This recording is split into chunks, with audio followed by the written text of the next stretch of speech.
आकाशीय बिजली की चपेट में आने से किसान और एक पशु की मौत, ग्राम नवेगांव में हुई हृदय विदारक घटना। गुरुवार की देर रात हुई झमाझम बारिश के बाद शुक्रवार की सुबह कृषि कार्य के लिए खेत तैयार करने बैलों को लेकर जा रहे किसान की आकाशीय बिजली की चपेट में आने से दर्दनाक मौत हो गई। घटना में एक पशु की भी मौत हुई है। यह हृदय विदारक घटना कटंगी थाना क्षेत्र के ग्राम नवेगांव में हुई है।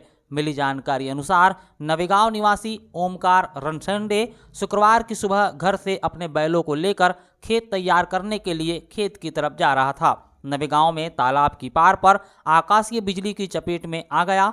आकाशीय बिजली की चमक की भयावहता का अंदाजा इसी से लगाया जा सकता है कि घटना के बाद युवक के शरीर पर पूरे ही कपड़े जलकर फट गए। घटना की सूचना मिलने पर कटंगी थाने से सहायक उप निरीक्षक दादूराम पटले मौके पर पहुंचे, जिन्होंने पंचनामा कार्रवाई कर शव को पीएम के लिए सरकारी अस्पताल कटंगी लाया और शव का पोस्टमार्टम करवाकर शव परिजनों को सौंप दिया। वहीं घटना से पूरे गांव में गम का माहौल बना हुआ है। ग्रामीणों ने इस घटना पर गहरा शोक व्यक्त किया है। घटना की जानकारी मिलने पर जिला पंचायत सदस्य श्रीमती केसर बिसेन भी घटना स्थल पर पहुंची, जिन्होंने घटना पर शोक व्यक्त करते हुए परिवार से ढांढस बांधा है। आज सुबेरे रिपोर्ट करने के लिए करण कुमार थाना आया, जिसने बताया कि मैं भी खेत जा रहा था, परंतु उससे 200 मीटर की दूरी पर था और ये अपने बैल लेकर के आगे मृतक ओमकार रणसेंडे जा रहा था। तो आकाशीय बिजली गिरने से उसकी मृत्यु हो गई और बैल की मृत्यु नवेगांव तालाब की बड़ी पार पर हो गई, जिसकी पंचनामा कार्रवाई की गई है और जांच जारी है। मुआवजा दिलवाने के लिए वन विकास निगम के अफसर और कर्मचारी मांग रहे पैसे, चाकाहेटी के ग्रामीणों ने लगाया आरोप। भ्रष्टाचारों की जड़ों का अंत नहीं है, लाशों का भी सौदा किया जाता है। यह केवल जुबानी बातें नहीं बल्कि हमारे समाज का एक कड़वा सच है। अधिकारी मोटी तनख्वाह लेने के बाद भी सरकारी काम के लिए फरियादियों से रिश्वत लेते हैं। ऐसा ही एक मामला कटंगी क्षेत्र से प्रकाश में आया है। इस बार वन विकास निगम के अधिकारियों और कर्मचारियों पर मुआवजा दिलवाने के नाम पर पैसा मांगने का आरोप है। ग्राम पंचायत चाकाहेटी के ग्रामीणों ने यह आरोप लगाया और पंचायत के पंच ने इस बात की पुष्टि की है। दरअसल पूरा मामला हिंसक वन्य प्राणियों के द्वारा पालतू मवेशियों के शिकार और इसके बाद मिलने वाले मुआवजा राशि का है। दरअसल हिंसक वन्य प्राणी के द्वारा जब भी कभी पालतू मवेशियों का शिकार किया जाता है तो नियमानुसार पशु मालिक को मुआवजा दिया जाता है। वन विकास निगम के अधिकारी और कर्मचारी इसी मुआवजा राशि दिलवाने के नाम पर ग्रामीणों से पैसा ले रहे हैं। यह आरोप ग्रामीणों ने लगाया है। अच्छा, क्या वर्तमान में पंचों और जवाबदारी से यहाँ पर जो कॉर्पोरेशन क्षेत्र है वहाँ पर हमारे आए दिन जानवरों को वन्य प्राणी द्वारा शिकार किया जाता है, जिसका हमारे यहाँ गरीब लोग हैं जो रोजी रोटी कमाते हैं और वो केस बनाने के एवरेज में किसी से 3,000, किसी से 7,000, किसी से 5,000, किसी से 2,000 रुपये विभाग द्वारा लिया जाता है। जो पैसा नहीं देता उसका कोई केस नहीं बनता बोल के ऐसा गुमराह कर दिया जाता है। ग्रामीण क्षेत्र के लोग इनको कम माइंड या कम अकल होने से ये किसी के पास बताते नहीं है। मेरे को जानकारी में आई है कि 2-4 लोग जिनके नाम आपको मैं बता देता हूँ, रतनलाल मंगरी है, रेवस सोमू, महतलाल सहारे, अंतलाल मानकर, चुन्नीलाल मानकर, ऐसे लोगों से कुछ लोग ऐसे जो पैसे दिए हैं मेरे जानकारी में आई है। ये आपको अवगत करा दे रहा हूँ और इसका अच्छे से प्रकाशन किया जाए और इस टाइप का जो विभाग द्वारा किया जाता है लेन देन ये बंद होना चाहिए।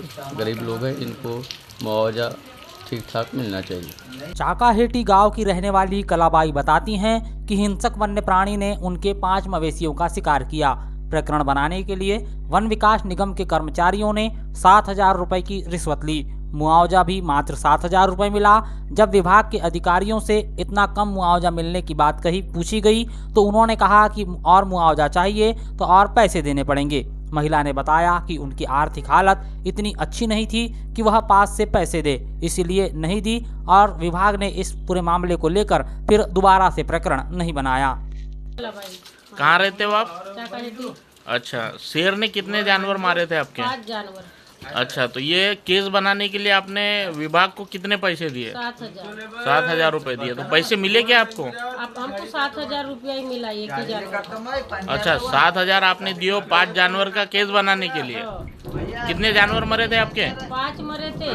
पाँच? तो हमने बोले हमको और मांग रहे थे पैसे। हाँ। तो हमने बोले यही पहला तो पैसा नहीं मिला तो दूसरे जानवर का क्या देंगे। अच्छा, ठीक। तो आपने कितने पैसे दिए थे उनको? 7,000। और कितने मांग रहे थे आपसे? वो क्या है केस बनाने को और बोलते थे, कोई जानवर का 6,000, कोई जानवर का 7,000। तो कहाँ का गरीब आदमी पैसा देते। आकाशीय बिजली का कहर, ग्राम बोथवा में एक मवेशी की मौत, 3 बुरी तरह से झुलसे। तिरोड़ी थाना क्षेत्र के ग्राम बोथवा में 27 और 28 जुलाई की दरमियानी रात्रि आसमानी बिजली गिरने से पैरा में आग लगने के कारण एक मवेशी की मौत हो गई, जबकि 3 मवेशी बुरी तरह से झुलस गए हैं। घटना देर रात करीब 1:30 बजे के आसपास की है। प्राप्त जानकारी अनुसार बोथवा निवासी शंकरलाल पिता मूलचंद पटले के निवास के पास मवेशियों को बांधने वाले कोठे में रात करीब 1:30 बजे के आसपास आकाशीय बिजली गिरने से कोठे में आग लग गई। आगजनी से कोठे में बंधे एक मवेशी की मौत हो गई, 3 बुरी तरह से झुलस गए। शुक्रवार को पशु मालिक ने घटना की सूचना तिरोड़ी पुलिस को दी। पुलिस ने आगजनी का प्रकरण दर्ज किया है। वहीं घटना की सूचना मिलने पर जिला पंचायत सदस्य श्रीमती केसर बिसेन और मध्य प्रदेश असंगठित कामगार कांग्रेस प्रदेश अध्यक्ष आशुतोष बिसेन पीड़ित किसान से मिलने के लिए बोथवा पहुंचे और घटना की विस्तार से जानकारी ली। जिला पंचायत सदस्य ने अधिकारियों से संपर्क कर पीड़ित किसान को RBC 64 के तहत मुआवजा प्रदान करने को कहा है। स्पार्किंग हुई ना, लाइट गोल थी, ये अर्थिंग फेज डाला हुआ है, अपने जो सप्लाई बाहर लिया, उसकी स्पार्किंग की वजह से एकदम अंगार लग गई। अंगार लगने पर कैसे 2 बच्चों को तो बचा लिया, जैसे तैसे दौड़ कर कंबल वगैरह ओढ़ करके बचाया बच्चों को। एक बच्चा जगह पे खत्म हो गया। कितने बजे घटना है ये रात में 1:30 से 2 बजे के करीब। कैसे मालूम पड़ा आपको? यहीं पर सोए थे, बस सामने सोए हुए थे, यहाँ पर अंगार की आज दिखी तो दौड़े थे। अच्छा, सोए हुए थे। कितने जानवरों को नुकसान हुआ? ये ऐसे 3 जानवरों को नुकसान हुआ, एक जगह पे खत्म हो गया, 2 बच्चे घायल है। तो जब आपने आगजनी देखी तो आपको द्वारा क्या किया गया? मेरे द्वारा फिर कैसे पहले फायर ब्रिगेड को फ़ोन लगाया, फायर ब्रिगेड वाला आया, उसका आग वगैरह बुझवाया। उसके बाद में थोड़ी बहुत जानकारी थी पानी की व्यवस्था, तो फिर घर से बुझवाया। तो वो लोग चले गए। फिर सुबह आए तो सुबह क्या कहते हुए PM वगैरह कराया वो घोड़े का और कंप्लेंट किया। शासकीय हाई स्कूल मानेगांव में शाम ढलते ही सजती है असामाजिक तत्वों की महफिल, बाउंड्रीवाल निर्माण की उठी मांग। विकासखंड कटंगी के अंतर्गत आने वाले शासकीय हाई स्कूल मानेगांव में बाउंड्रीवाल का अभाव है, जिसके चलते शाम ढलते ही स्कूल परिसर के आसपास असामाजिक तत्वों का जमावड़ा लग जाता है। स्कूल के शिक्षकों ने बताया कि स्कूल के पास करीब 2 एकड़ से अधिक की भूमि है। सुरक्षा दीवार नहीं होने के कारण गांव के ही कुछ लोग परिसर में अतिक्रमण कर रहे हैं। गांव के जागरूकजनों की माने तो जनप्रतिनिधियों को कई बार सुरक्षा दीवार बनाने की मांग की गई, लेकिन ध्यान नहीं दिया जा रहा है, जिसके चलते शाम ढलते ही स्कूल परिसर के आसपास असामाजिक तत्वों का जमावड़ा लग जाता है। 2.36 एकड़ में। अच्छा, किस तरह की परेशानी होती है खुला परिसर होने की वजह से? खुला परिसर होने की वजह से या बाहरी लोगों का अतिक्रमण होता है, सामान रखते हैं, इसलिए बाउंड्री होना चाहिए। आपने कभी क्या विभागीय स्तर पर पत्राचार किया इस मामले को लेकर? जी। बाउंड्री वाल होना जरूरी है। बाउंड्री वाल नहीं रहने से बच्चे जो है अनावश्यक बाहर जाते हैं, बिना बिताए चल जाते हैं और कई प्रकार के उपद्रव आपदाएँ होती है, कई प्रकार की घटनाएं होती रहती है और किसी भी प्रकार का यानी उलझन होती रहती है और स्कूल को क्षति भी पहुंचती है। कोई आके यहाँ बाहर बैठ जाता है, कोई टॉयलेट कर देता है और बाउंड्री वाल होने से ये समस्या दूर हो जाएगी, इतना मेरा कहना है।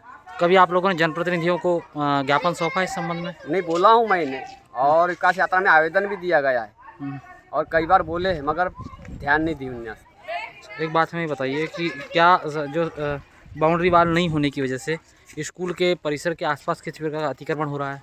अतिक्रमण तो दिख ही रहा है, यहाँ पे अतिक्रमण है। अगर बाउंड्री वाल रहे तो अतिक्रमण नहीं होगा। बाउंड्री वाल नहीं रहने से सब अनावश्यक चीज़ें यहाँ पे रखी जाती है।